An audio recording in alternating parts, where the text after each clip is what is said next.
¿cuál es la idea más tonta que has tenido y que realmente funcionó? Tratando de atrapar un ratón, puse una lata vacía de Pringles en el suelo contra la pared e iba a intentar meterlo ahí, pero se asustó y corrió por la pared hasta la lata, que rápidamente recogí y llevé afuera.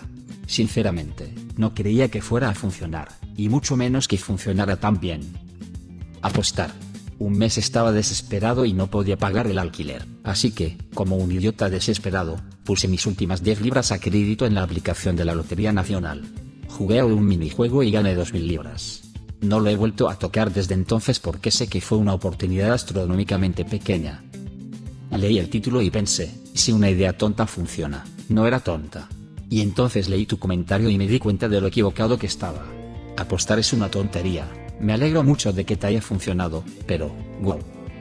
Trabajé en un trabajo de informática que odiaba absolutamente. Llegué al punto en que solo me dedicaba a enviar correos. Hacía lo mínimo. Esperaba que me despidieran, cobrar el paro y recuperar la cordura. Llega un día y el gerente quiere hablar. Fui a una oficina con recursos humanos esperando. Me dijeron que iban a eliminar mi puesto. Me ofrecieron un buen paquete de indemnización con 6 meses de salario, opciones sobre acciones y prestaciones sanitarias. Lo firmé inmediatamente, pensando que me querían fuera, pero no tenían nada contra mí. Hice mi trabajo y nunca recibí amonestaciones escritas ni planes de mejora de rendimiento. Me tomé unas largas vacaciones y recuperé la cordura. Después encontré un trabajo mejor. Una historia similar. Mi esposa se sostiene en nuestra familia.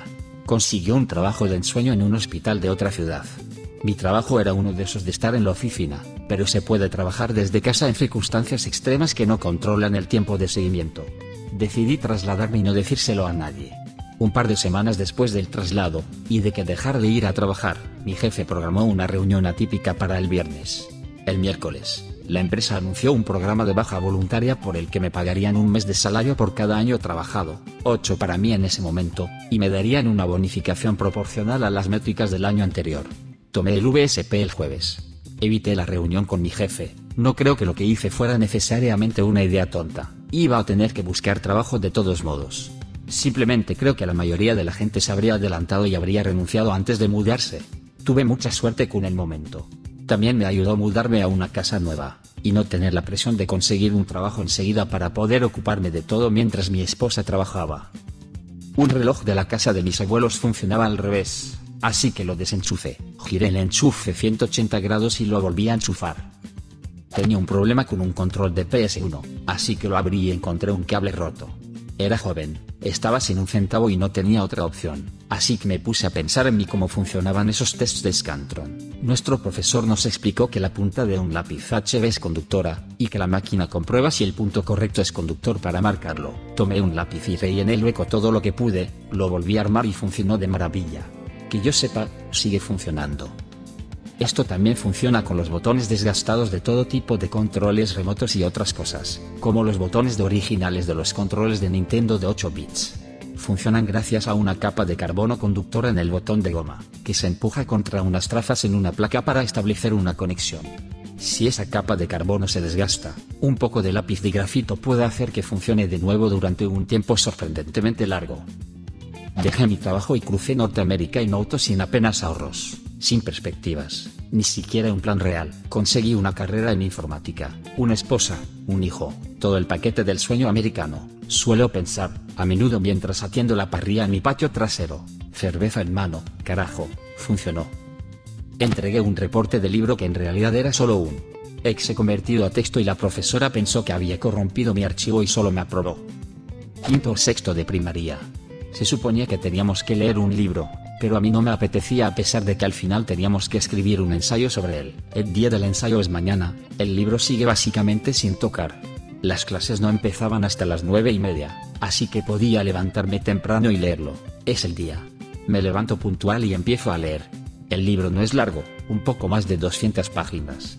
Empiezo a leer y pronto me doy cuenta de dos cosas. Una, que no hay ninguna posibilidad de que lo termine a tiempo y dos, que cada X número de páginas ocurre algo importante en la historia. Así que hice lo más sensato, y leí cada X número de páginas más o menos como por media página. No solo terminé el libro sin problemas, sino que acabé siendo el único de la clase que sacó la máxima nota en mi ensayo. Descargo de responsabilidad, no hagan esto, niños.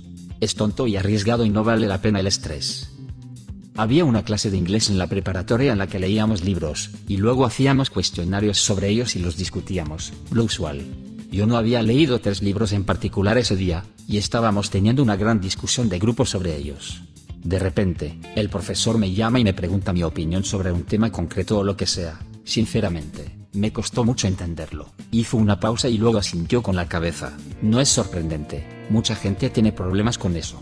Y luego continuó explicándolo. Aprobé el cuestionario del libro basándome en lo que oí en las discusiones de clase, y hasta el día de hoy nunca he leído el libro.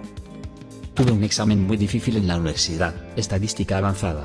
No conocía bien el material. Me senté en el examen y pude ver las respuestas de las 2 personas que tenía delante. Tuve la tentación de copiar algunas de sus respuestas. En algún momento llegué a la conclusión de que ellos no se sabían la materia mejor que yo y que si me iba a hundir, que fuera por mis propios errores. Contesté lo que pude e hice algunas conjeturas al azar en las preguntas que no sabía contestar. En contra de todas mis expectativas, saqué un 90-100 con la mitad de la clase reprobando, probablemente los 2 que estaban delante de mí también. Creo que esta es una de esas raras situaciones en las que mis suposiciones al azar fueron solo suerte porque ciertamente no tenía una comprensión profunda del material.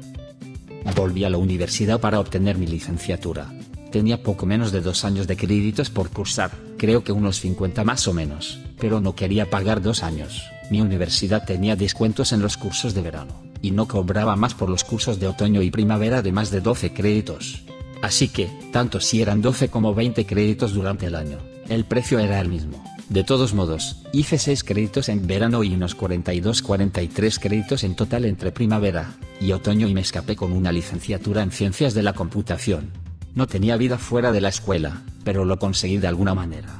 Me ahorré al menos el coste de un semestre a tiempo completo, probablemente 2. Lo malo es que técnicamente es menos de 1 año y, de acuerdo con los requisitos de residencia de la escuela, no cumplía los requisitos para obtener un título porque llevaba ahí menos de 1 año. Tuve que luchar contra ellos para obtener mi título. Al final me cansé de ellos. Recuerdo que finalmente me entregaron físicamente el título. Prácticamente salí corriendo del edificio de administración antes de que cambiaran de opinión. Aún recuerdo esa sensación, con el título literalmente en la mano, medio caminando medio corriendo hacia mi auto, lleno de energía orgullosa y nerviosa. Intentando escabullirme de un edificio sin ser visto. Oí pasos en el pasillo procedentes del final de las escaleras. Lancé una bolsa de papel contra la pared del pasillo, lo que llamó la atención de la persona lo suficiente como para que pudiera pasar desapercibido. Algo opuesto, pero también sobre sigilo. Un colega y yo tuvimos que detener a un par de sospechosos, sin que tuvieran oportunidad de deshacerse antes de ninguna prueba, pero no teníamos refuerzos ni tiempo para cambiarnos de ropa de civil ni nada. Es un poco difícil ser sigiloso, y utilizar el factor sorpresa al aire libre con el uniforme completo. Pero empezaba a oscurecer, y el uniforme de policía es casi siempre oscuro. Y los sospechosos caminaban por un sendero bien iluminado, con algunos arbustos bajos y setos poco poblados a ambos lados. Así que encontré un hueco en un seto, donde debería haber habido una planta, y me arrodillé para estar a la misma altura que el seto. Era un arbusto más entre cientos, salvo que este arbusto llevaba un uniforme de policía azul marino con cuadros reflectantes. Mi colega hizo algo parecido, pero agachado en la sombra y a la vista de todos. A cualquiera que estuviera acostumbrado a la oscuridad le habría parecido una idiotez. Estábamos los dos a la vista y actuábamos de forma muy poco natural. Podía ver a mi colega perfectamente, al otro lado del camino, pero para nuestros inconscientes sospechosos, que caminaban bajo las brillantes farolas de ese camino, todo a ambos lados era oscuridad total. Saltamos cuando nos adelantaron, les agarramos de los brazos y les esposamos antes de que se dieran cuenta. Para ellos, aquella noche éramos ninjas invisibles salidos de una leyenda. El número de veces que el mantenimiento de percusión ha funcionado, solo tienes que golpearlo con algo. Yo estaba en un campamento y se nos permitió pasar el rato en la ciudad después de la cena. Teníamos que estar de vuelta a las 10 p.m, mi amiga y yo no habíamos prestado atención y, aunque corriéramos, no íbamos a llegar a tiempo, así que cambié la hora en mi teléfono para que dijera las 9:55 y entré despreocupadamente. El portero empezó a echarnos la bronca por llegar tarde, y yo empecé a hacerme la despistada porque miraba en mi teléfono que aún no eran las 10. No tuvimos consecuencias, jaja. He comprado y vendido chatarra en anuncios clasificados la mayor parte de mi vida, como 20 más años ahora. En un momento dado, tenía un monociclo que no quería, pero sí quería una mini nevera. Encontré a la única persona del planeta que tenía una mini nevera y quería un monociclo, e hice el intercambio. También cambié un asiento de moto por un pastel de terciopelo rojo recién horneado. Eran panaderos de profesión. Ja ja ja ja. Le dije a una exnovia que no se casara con el hombre con el que estaba comprometida, sino conmigo. Acabamos de celebrar nuestro 29 aniversario. Era la víspera de un examen de matemáticas. Mis conocimientos rondaban el 0%. Era tarde y mi realización de tienes que empezar ya había llegado hacía una hora, así que hice lo que cualquier chico listo haría. Me fumé un porro para dormirme más rápido, y así al menos estar en forma el otro día, lo sé. Después de fumarme ese porro no podía dormir por esa maldita situación. Así que ¿por qué no echarle otro vistazo a ese libro de matemáticas? La hierba no me hizo más listo, como te puedes imaginar, pero me calmó la cabeza. Así que leí la primera línea y... ¿qué era eso? Así que lo volví a leer. Despacio. Y mira eso. Entendí la frase. Vamos, segunda frase. Entendida. La tercera. ¿Cuál era la primera? Estaba un poco enganchado. Leí todo el material y saqué 100. Hoy, unos 25 años después, tomo medicación para el TDA y sé lo que pasa en mi cerebro. Esa hierba era automedicación. ¿Has tenido una idea tonta que al final funcionó? Deja un comentario. Y suscríbete al canal si quieres ver más videos como este.